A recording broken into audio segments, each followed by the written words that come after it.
What happened to Pontius Pilate, the man who authorized one of the most famous executions in history? Some say his life unraveled in a twist of karma.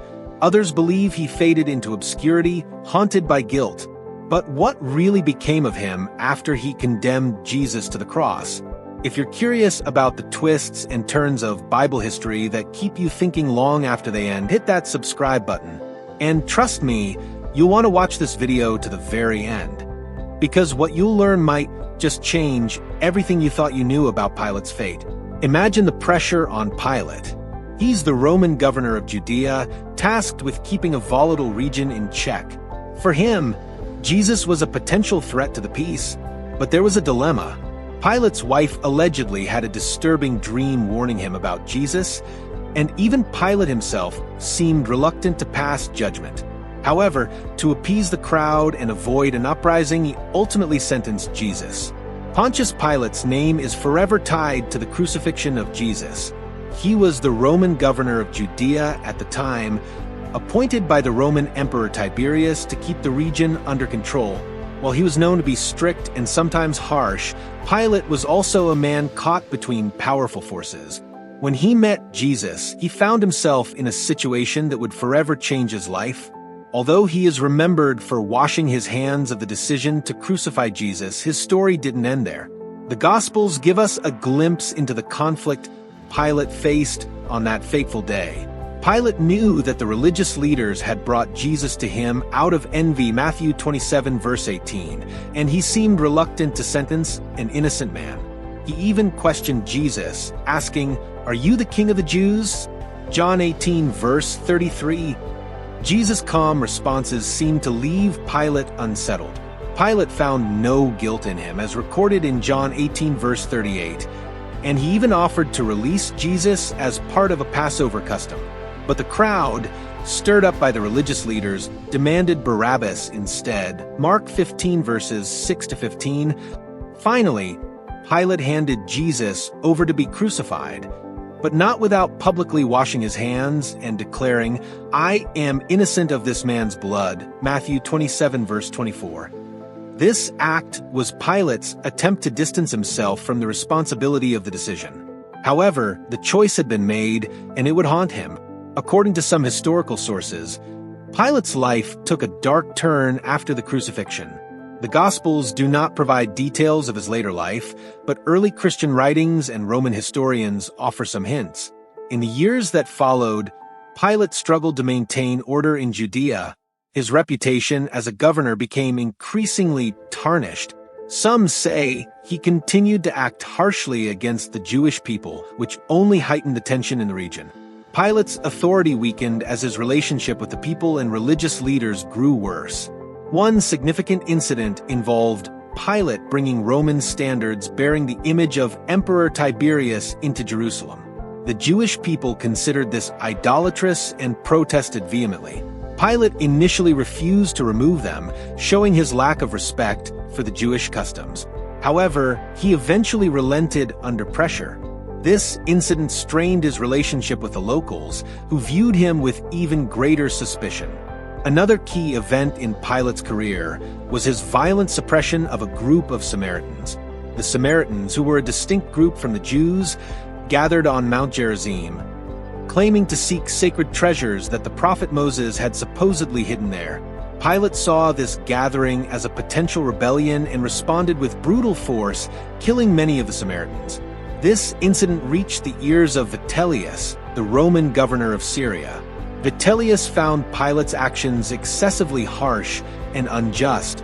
He summoned Pilate to Rome to answer for his actions before Emperor Tiberius. Pilate was forced to leave Judea and return to Rome, but this marked the beginning of his complete fall from grace. Some Christian traditions suggest that Pilate was haunted by guilt over the crucifixion of Jesus. Though he tried to wash his hands of the decision, his conscience may not have let him forget. The early Christian writer Eusebius of Caesarea recorded stories about Pilate's fate, saying he faced many trials and difficulties, partly as divine punishment for his role in Jesus' death.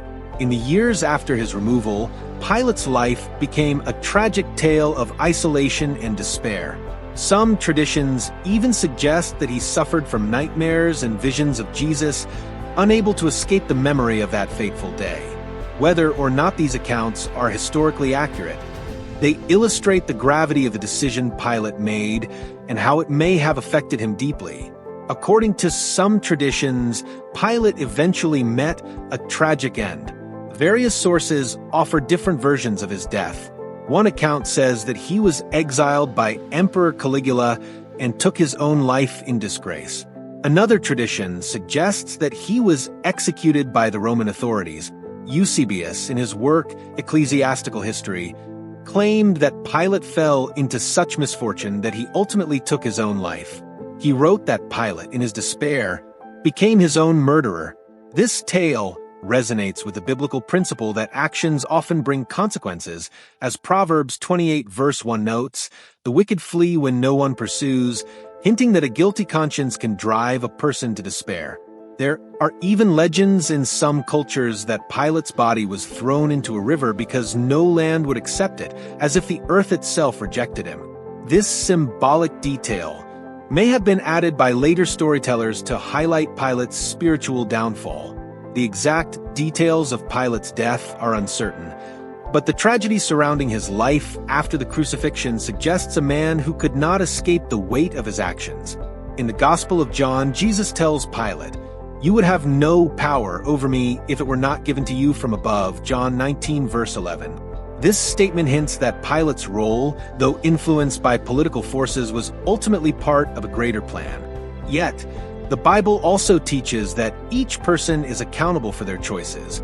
Pilate may have been a pawn in the political and religious power struggle, but he still made a choice. And as the early Christian writers suggest, that choice came with a heavy price. Pilate's story reminds us of the deep moral implications of our decisions. Though he was a powerful man, his authority could not shield him from the consequences of his actions. And even though he tried to wash his hands of Jesus' blood, the memory of that choice lingered, shaping his life and perhaps even his tragic end. After being summoned back to Rome, Pilate's future was far from certain. Although he had once held considerable authority in Judea, his reputation among the Roman officials and citizens was now tarnished. The tension and uprisings he had triggered left him with few allies, and his harsh tactics had not gone unnoticed by his superiors. Pilate's decisions, especially his handling of Jesus' trial, were no longer just political actions but seemed to carry a haunting weight.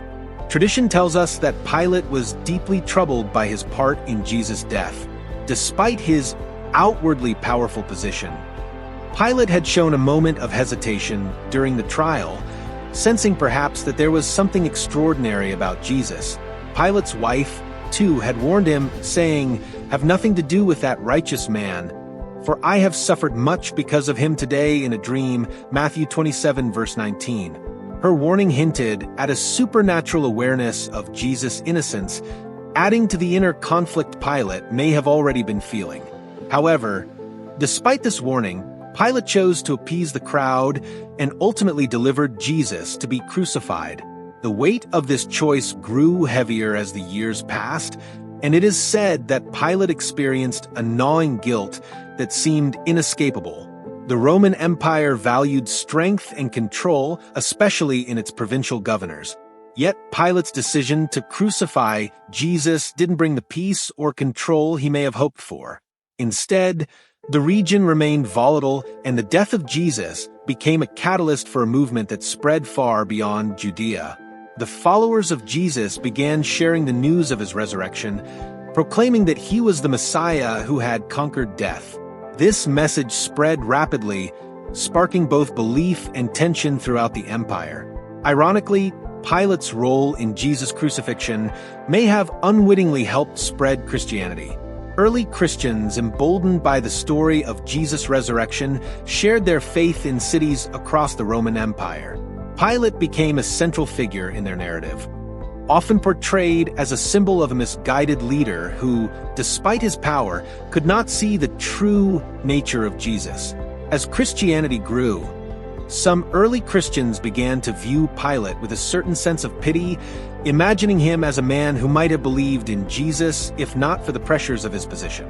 In later apocryphal texts, Pilate is sometimes even depicted as repenting or recognizing Jesus' divinity in his final moments.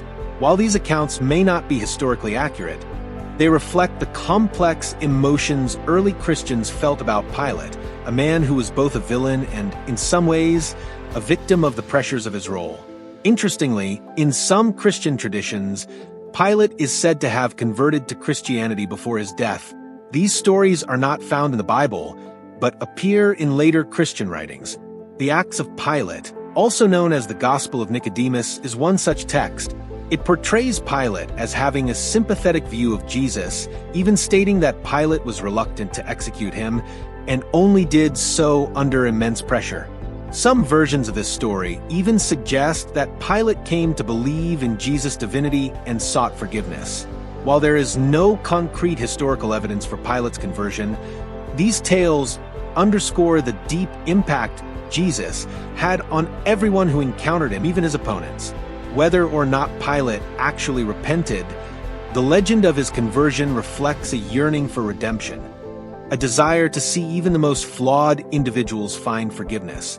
The idea that Pilate could have turned to Jesus for forgiveness after the crucifixion touches on the Christian teaching of mercy and grace. As Paul writes in 1 Timothy 2 verse 4, God wants all people to be saved and to come to a knowledge of the truth. Even a man like Pilate, who authorized Jesus' death, could theoretically have sought forgiveness. After his recall to Rome, Pilate's life took a downward spiral. Emperor Tiberius died shortly after Pilate's arrival, and Caligula, the new emperor, had little patience for disgraced officials. Pilate's fate under Caligula is shrouded in mystery, but many sources suggest that he faced exile or execution. The details of his last years remain unclear, yet they are often described as lonely and filled with regret. Today, Pilate's name is recited in the Apostles' Creed, where Christians affirm their faith, saying, "He suffered under Pontius Pilate, was crucified, died, and was buried." Pilate is remembered not as a great leader or a powerful figure, but as a man who played a role in one of history's most significant events. His story is a complex one, filled with political tension, personal conflict, and ultimately a tragic end.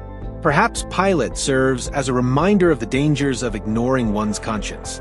He tried to avoid responsibility by washing his hands, but that act could not erase the decision he had made. Pilate's life and death reflect the timeless truth that actions have consequences, and that attempts to evade responsibility rarely bring peace. Pilate's life illustrates the cost of ignoring one's conscience, the dangers of yielding to public pressure, and the importance of standing by one's convictions. His story is a cautionary tale for all who hold power and influence, a reminder that actions, especially those that harm others, leave a lasting mark. In a way, Pilate's tragic fate echoes the words of Jesus, "For what does it profit a man to gain the whole world and forfeit his soul?" Mark 8 verse 36. Though Pilate held the authority of a governor, he ultimately lost his peace, and perhaps even his soul in his unwillingness to stand for justice. The tragedy of Pontius Pilate is not merely a historical tale, it's a reflection of the timeless struggle within the human heart. We are all faced with moments when we must choose between comfort and conviction, between safety and sacrifice. Pilate's life, marked by regret and the consequences of a single fateful choice, stands as a reminder to all that the path to peace lies not in washing our hands of responsibility, but in embracing truth and justice, no matter the cost. If this video intrigued you, make sure to hit that like button and subscribe for more untold historical Bible mysteries. And if you're curious about other figures like Pilate, let me know in the comments below. See you in the next one.